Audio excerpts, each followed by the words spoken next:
Lieutenant Keith Boyd of the Marin County Sheriff's Office giving a press conference and telling the world what we now know about the death of Robin Williams, and saying that his wife left their home at 10:30 on the night before he was found. He was then found by his, she went to sleep at 10:30 at night, the night before he was found.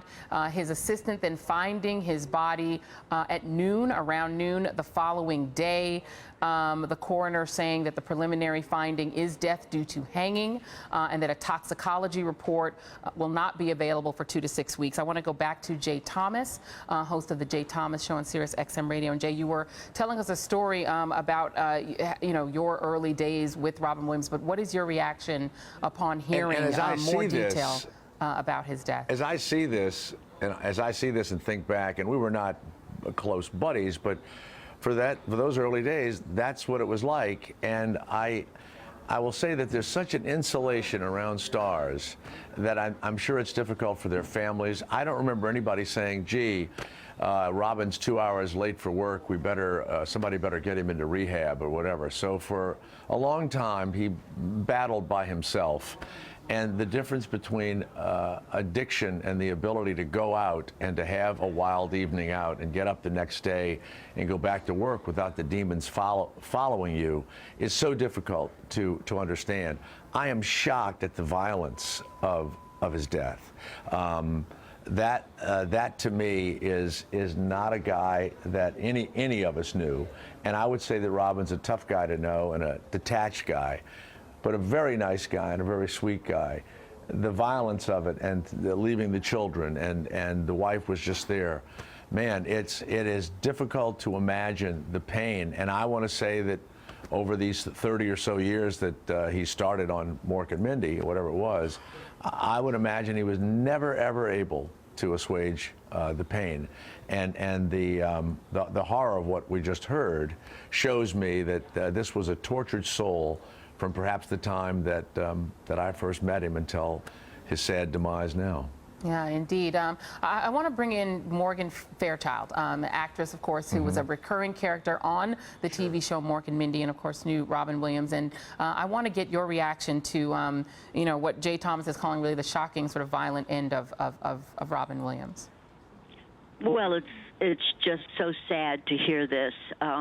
It's one thing to understand someone has passed, and it's another thing to hear that coroner's report. It's very sad and very different from the young guy that I first met on the set of Happy Days, actually, and when he was doing his guest star as Mork on Happy Days. And the young man that I sort of overrode my agents and managers to tell Gary Marshall that I wanted to do Mork and Mindy, which nobody knew anything about at the time that it was offered to me. It wasn't on the air yet. It was under wraps, and nobody knew anything about it. But I'd seen him do that Happy Days, and I told my agents, I'll tell Gary I'll work for free to work with Robin Williams. He's a genius. Nobody knew who he was at that point except Gary, I think. And so he was just an up-and-coming comic, and I flashed back to the memories of him sitting on our living room floor. My sister had gone to Juilliard, the class ahead of him and Christopher Reeve, and saying, when this show gets on the air, Robin, because when I started on it, it was not on the air yet. When this show gets on the air, everything's going to change for you. There's all these different things that are going to come at you, and you've got to watch out for this. And he would kind of say, oh, nobody's going to watch this. Nobody's going to care about this. And that a dear, sweet, lovable young guy that if you got him alone was just so down to earth. If there were more than 2 people in the room, he had to perform. But if you had him alone just to talk to, just the dearest, sweetest, and even if he was performing, the kindest, most generous-hearted guy in the world, and always funny around, always keeping everybody laughing. You saw the other side of him, the quieter side, if you were alone, like sitting on our living room floor back then. Yeah, and Morgan Fairchild, is there something about the isolating experience of celebrity that makes it difficult for people in Robin Williams' position to really reach out, to seek help, to really tell people what they need emotionally? I think it's isolating for everyone, whether it's soldiers returning from battle or anybody fighting these demons, whether it's a Philip Seymour Hoffman, whether it's a John Belushi, whatever it is, everyone is fighting their battle themselves alone in their minds.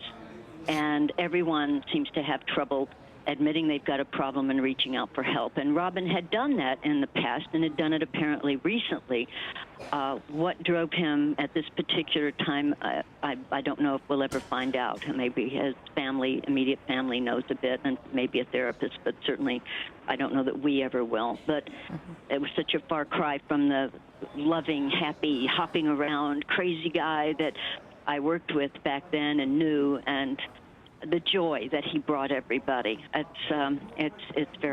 It's just terrible to hear this, the coroner's report. Yeah, indeed. And I want to bring Liz Winstead back in because, Liz, I think a lot of people, the shock that they feel in something like this happening is you think of a comedian as someone who's bringing joy to so many other people and who I guess people presume that comes from an inner joy. But that's not always the case.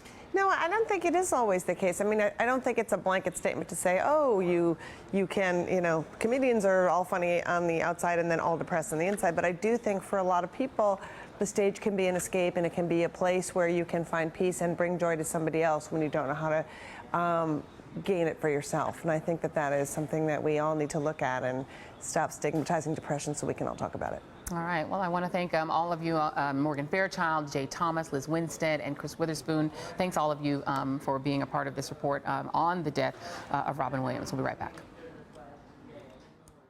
You are here. That life exists and identity. That the powerful play goes on and you may contribute a verse.